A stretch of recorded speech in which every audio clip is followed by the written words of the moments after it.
Hello and welcome to Mistakes Were Made. This is a channel that was created to document our progress with debt reduction. It's credit card debt, personal loans, car loans, and absolutely the mortgage, though that's a little bit on the back burner for right now. We're mostly focused on the credit card and personal loan debt.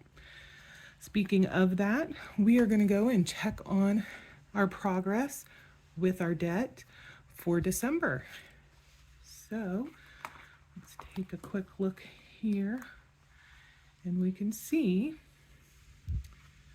at the beginning of December, the Amazon card was at $4,921.86.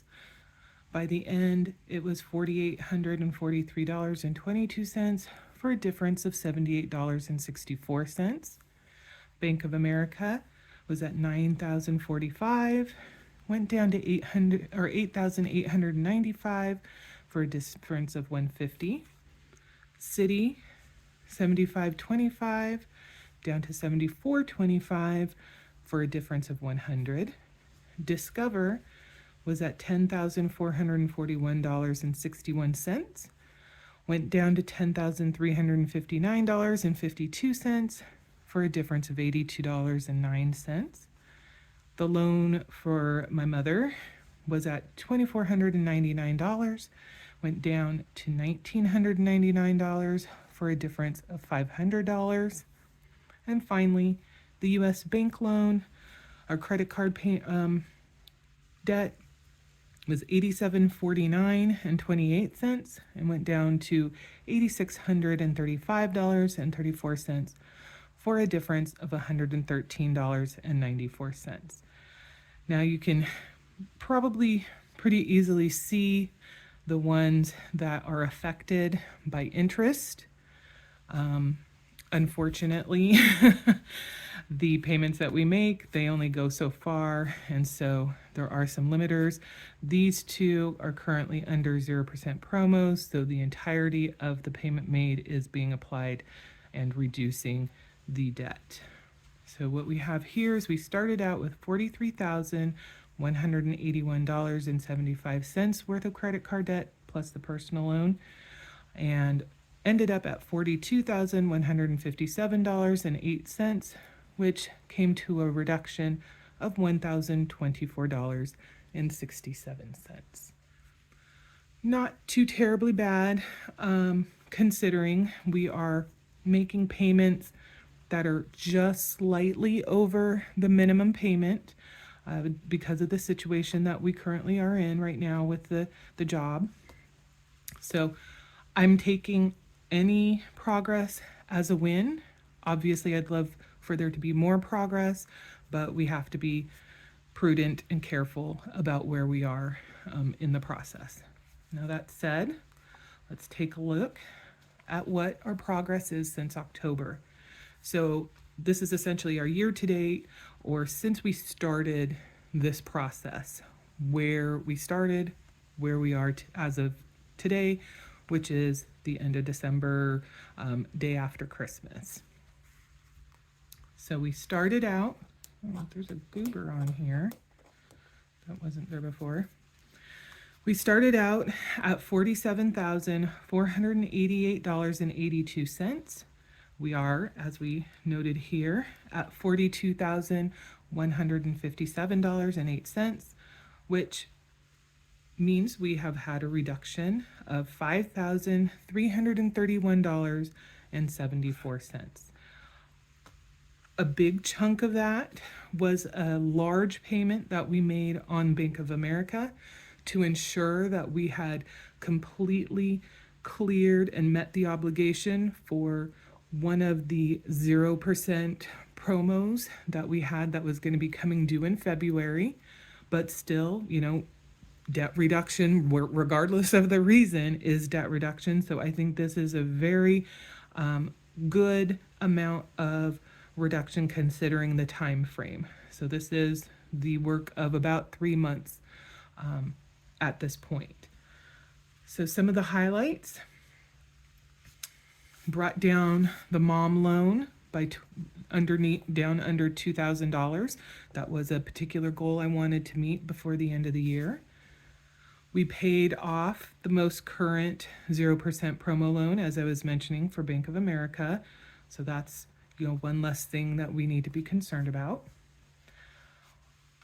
Probably one of the most important highlights of this process so far, we stopped using our credit cards.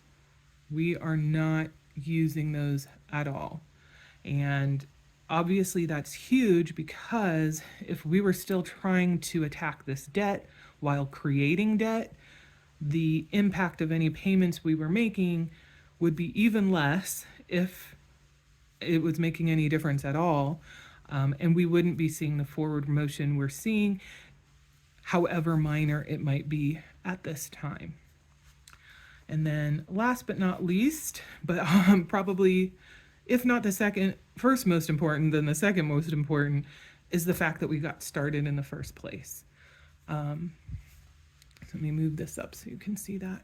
So being completely transparent and honest, we probably would not be on this path. We probably wouldn't be paying attention to our finances in the way that we needed to if the situation of my job going away weren't the reality and coming up.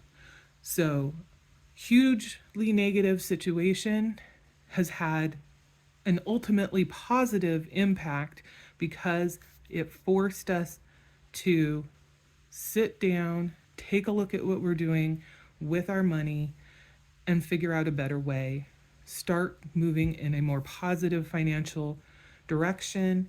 And once things have settled out and we have a situation that's much more stable, I believe that the progress that we make will be far more substantial, more regular, and we will be able to see just what we can do now that now that we're focused properly. Me seeing this progress makes me happy. I am very glad we are on this path. I'm glad that the ways of improving your financial life are varied and many, and we can find something that works for us. So that is the update we have on our debt reduction progress. Next, we are going to create some goals for 2024. So let's put some goals together. I'll be honest, I hadn't really thought a lot about making any goals for 2024. I'm not typically a super goal-driven person. I like to have parameters and things to meet, especially as far as like work is concerned. But I've done, New Year's resolutions before and stuff like that. And inevitably, I either forget what the resolution I've made is, or it just goes by the wayside. And that's that. Still, I thought, you know what, we're doing something new. Let's go ahead and make some goals. It won't hurt anything, and maybe it'll give us some additional motivation. So the first one is going to be find a new job. Maybe this is a gimme. Maybe this isn't really a goal that I should be writing down, because it is going to be a necessity. But I'm going to put it down anyway, because, hey, I am all about, if I'm going to try and make a goal, I want it to be attainable. So if I have to attain it, then there you go. I've met it. Along that same line, one of my goals is going to be to apply for a minimum of 3 jobs per week. Now that may seem like a very small number of jobs, but the reason I'm putting it like that is the jobs that I want to be applying for right now need to be at a wage that is close to the wage I am making. So that's a limiter right there. I firmly believe it does not make sense for me to give up the job that is paying what it's paying and the severance, as limited as it is, in order to jump into a job where I will be making 15, 20, $30,000 less than what I'm making right now. Once the job's gone, and if I'm not having a lot of luck with the job hunt, then I can absolutely expand what I'm looking at as far as job options. But at least for right now, while I am still employed, I want to be focusing on higher paid jobs so that hopefully I will find something that is close, maybe $5,000 or $10,000 less than a year than I'm making right now. And so the loss of the severance package and the reduction in wage is something that we could absorb a little bit more easily. That of course means that the number of jobs and the types of jobs that I'd be able to apply to are going to be naturally limited. So that's why I put just 3. If I am able to find a job that fits those parameters, I will and I get the actual call back because I have applied for some and haven't gotten anything back. But I get the call and do the interview and they actually offer me the job, then I will be more than happy to, make that move on to the new job.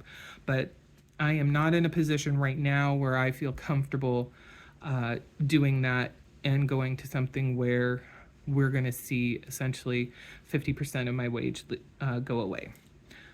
So that's that particular goal. Now this one is not really related to financial stuff or budgeting stuff at all. But I will want to create one garden video per month during winter, increase later. So I love gardening. I'm not great at it. I'm not an expert by any means, but I love doing it. We have a decent sized garden. We've got 4 large raised beds and 1 circular raised bed with a second one that we need to put together and fill with soil, et cetera, et cetera. We've got a bunch of fruit trees. So, very much enjoy gardening, particularly food gardening, because it does help during the spring and summer and fall to augment our groceries. So I have also a channel that I do videos on, the stuff that we're doing in the garden, some of the experiments I'm trying, and, just like, hey, here's where the garden is right now. It's nothing that people following along will necessarily learn anything about gardening because I am very clear that I am no expert. It's just me, again, documenting how things are going in an aspect of my life that I enjoy. My partner is a little bit more involved with videos with that because he very much enjoys the garden too. He's still very shy and doesn't necessarily like to be on camera, but he's a lovely, lovely person and is willing to help me when I am doing videos and for that sort of thing. So I haven't been doing any videos now that winter is here, and I really probably should, at the very least, doing updates and showing, what has died off, how we've, put the raised beds to bed and stuff like that. So that's a personal kind of goal that I want to do and get back into. That channel, by the way, is also similar to this one, not intended to make any money. It's just, this is me doing something that I enjoy. Next, getting back to things that have a financial impact. List or renew 2 bead jewelry supply items per week in my Etsy shop. I'll put Etsy. So this is something that I don't know if it's just because I'm depressed, because I've lost the spark of interest with Etsy and my shop. I've had the shop for 10, maybe even 12 years now. It's been a long time. I'm just not. I'm struggling. I'm struggling to get the motivation and the interest to put in the work that I know needs to be done, because though it's not a guarantee somebody will buy the items once they're listed, it's 100% for sure they're not going to buy them if they're never listed. But it's when it's something that needs to be renewed, it's not so bad, because I just look and see my inventory and say, okay, I have this many, so I can just change some numbers and press some buttons and boom. But when we're talking new stuff, you got to do the photos, you've got to write the description, make sure your title is good, get the right tags and all of that. And recently it's just been a little bit more than I have had motivation to do. But again, it's just sitting in my craft room, and if I don't get it listed, I can't sell it and we can't enjoy a little bit of boost to our income. So that is on the goal list, so I can try and get my butt in gear and do what I need to be doing. Yeah. All right, next one is going to be pay off mom loan. And then the next one after that is pay off the B of A loan. Or, oh, actually, that's not a loan. That's a credit card. And again, these two might be considered gimmies, because at least with the cadence that we're doing right now, we are slated to pay my mom back for her loan by the end of August, or in August. So that's already this year. So it might be a, hey, here's a goal that I know I'm going to meet. The B of A one is a little bit different. There's not a guarantee we'll meet it, but it is guaranteed we need to meet it, because this is one of those 0% promo cards. And so if we don't get it paid off one way or another, there are large financial ramifications for that. So whether that's a case of us being finally in a position to really go hard and pay a lot of money each month towards it, or we get to a point where we need to do another balance transfer to a different card to help retain that 0% activity, or at least get this one off the card before it loses its status. One way or another, this particular card needs to get paid off. My goal would be to actually have it be paid off and not just shuffling that cost somewhere else. We'll see where we land. And then the last one, and this is kind of wimpy verbiage on here, so it's already kind of seeming like it's not going to be super doable, but is try to do at least one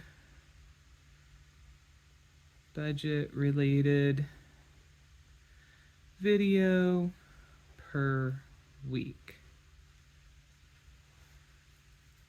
So one of the things that we haven't been doing previous to the very first one we just did not too long ago are cash envelope stuffing videos.